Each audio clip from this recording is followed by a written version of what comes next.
we've lined up our button. We made a mark by just going through marking where we want our button to be. If we don't know for sure, I have a little button on a mark on the front side, and we're going to start by going down through the front side to hide our knot. That way our big yucky knot, so it doesn't pull through our fabric, is going to be hidden behind the button. So I'm going to go through right there, and then I'm going to come back up through. Very close. See? Now I'm going to pull it, making sure that my threads don't tangle. Go slow, because they can. And then I'm going to put my button right on top. Now, like I said, if my button hole is going across, I want my button to go across. So we're going to kind of try to put this middle part right going across. And I'm just going to kind of hold it with my thumb there.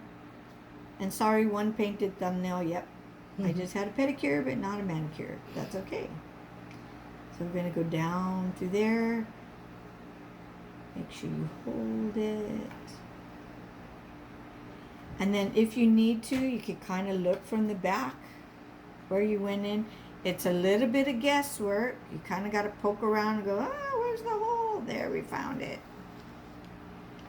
But it's a good idea to make sure that you're going in one side and out the other. Okay. I would try to get to where you have at least 5 passes. Almost trying to get my thing there. So that you have like 10 threads going through, just so it doesn't pull out. You could even do more. So we're just going to go up and down, up and down, up and down. Making sure that our thread comes out tight. If we need to, we can look through the bottom to find where we use it as a guide. Oh, just caught a little fabric fuzz there. Okay, and we're going to pretend that I've done it 999 times. Well, probably a good 5 or 6. So you have enough there, because thread does wear out and it can pull out. Now, if you want to, you can do your knot on this side, or if you really want it hidden, we can go like this. Actually, I'm going to go out this side.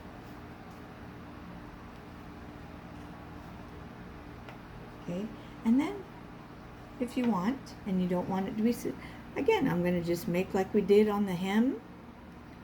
We're going to just make our little knot there. Make sure my thread's joining me for the party. Here we go. Okay, and there's my little loop. Dropping my thread here. Catch the loop. Come pull it once. I like to do at least 2 so that it doesn't pull out. And take another little stitch. I wait till, if you do it too early to catch your loop, you saw how the thread twisted. Okay, and then I'm going to go through again.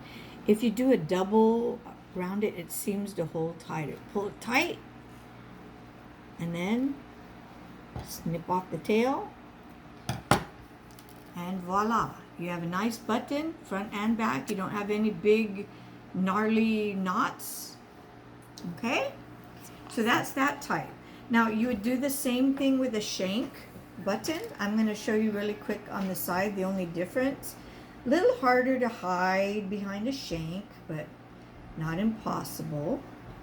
Okay, so I'm getting my little knot in there. Can you see me?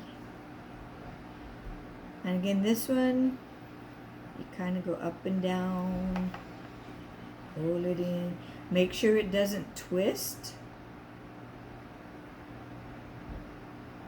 And then you're going to go across through the shank, down through the fabric, back up on the other side, pull it, back through the shank.